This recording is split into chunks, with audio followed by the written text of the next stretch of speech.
அவர் வந்து மாதம்பட்டி சிவகுமார்ன்பாங்க அவருடைய அப்பா பேர். அது ஃபேமஸான ஒரு பெயர்.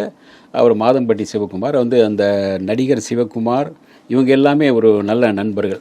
ஏறக்குறைய ஒரே ஏரியா, ஏறக்குறைய சொந்தக்காரர்கள் மாதிரி. நடிகர் சிவகுமார் வந்து இந்த உங்களுக்கு அன்னக்கிளி படம் இது பண்ணும்போது அந்த ஒரு பெரிய ஒரு அந்த கிராமத்தை கண்டுபிடிச்சி கொடுத்தது இவர் தான். அந்த இந்த கிராமத்தில் போய் எடுக்கலான்னு அந்த கிராமத்தில் இது பண்ணி போயிட்டு எடுக்கும்போது அந்த கிராமத்தில் உங்களுக்கு வேறு வசதிகள் சாப்பாட்டுக்கான நல்ல வசதிகள் இல்லாதப்போ அந்த படம் முடிகிற அன்றைக்கி வந்து மிகப்பெரிய ஒரு பிரியாணி விருந்தே வச்சது இவர் தான். அந்த அன்றைக்கி போயிட்டு அந்த படக்குழுவுக்கே ஒரு பல அண்டாக்கள் எல்லாம் போயிட்டு அந்த பல பேருக்கு வச்சுருப்பார். அந்த அளவுக்கு ஒரு செல்வாக்கான ஒரு செல்வந்தரான ஆள் அவர். சத்யராஜ் வந்து ஒரு சின்ன வயசுல அவர் கூட பழகிறார். சத்யராஜ் வந்து அவங்க அந்த ஃபேமிலியில் பெரும்பாலும் காங்கிரஸ் கட்சியில் இருந்தவங்க. இவர் கொஞ்சம் டிஎம்கே எம்ஜிஆர் சைடில் இருப்பார். சத்யராஜ் இவர் மாதம்பட்டி சிவகுமார் தான் சத்யராஜ் சார் வந்து நீங்கள் என்ன நீ அங்கே போயிட்டு நம்ம எம்ஜிஆர் தான் நமக்கு அப்படின்னு எம்ஜிஆர் கூட போயிட்டு அது எம்ஜிஆர் கடையை வச்சு கொச்சியை அந்த டிஎம்கே கட்சியை வச்சுட்டு அப்புறம் சைக்கிள் எல்லாம் சுற்றுற அளவுக்கு இதாகிடுச்சு.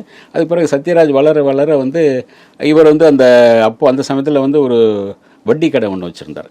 கடை ஒன்று அந்த கடையில் போயிட்டு உட்காந்து வாங்க மாப்பிள்ள அப்படின்பார். உட்காந்து பேசிகிட்டு இருப்பாங்க இவங்க, வாங்க அப்படின்னு பேசிகிட்டு இருப்பாங்க.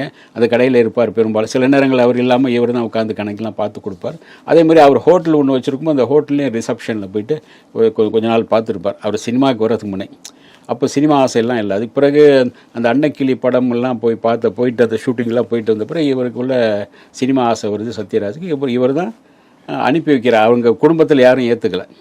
இவர் தான் வந்து மாதம்பட்டி சிவகுமார் தான் இவருக்கு ஒரு பைக் கொடுத்து இங்கே வந்து இறங்குறார். புல்லட் பைக் கொடுத்து வண்டியில் அனுப்புகிறார். நீங்கள் போங்க அப்படின்னு ஒரு வண்டியில் போட்டு அனுப்புகிறாரு.